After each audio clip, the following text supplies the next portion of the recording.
बिस्मिल्लाहिर्रहमानिर्रहीम। अस्सलाम वालेकुम व्यूवर्स, क्या हाल है? उम्मीद है सब ठीक होंगे। अल्लाह ताला सबको अपने घरों में खुश रखे, आबाद रखे, आमीन सुम्मा आमीन। जी तो व्यूवर्स, आज की वीडियो में हम आपको बताएंगे बरकत वाली औरत की 12 निशानियाँ।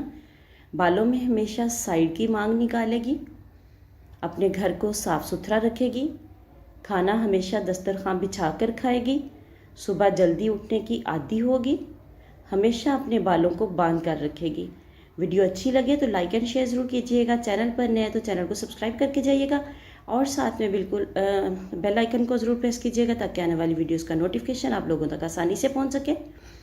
हमेशा सीधी करवट पर सोएगी, घर में मेहमान आने पर बहुत खुश होगी, अपनी पड़ोसन का हमेशा ख्याल रखेगी, खाने को जो मिल जाए इस पर शुक्र करेगी,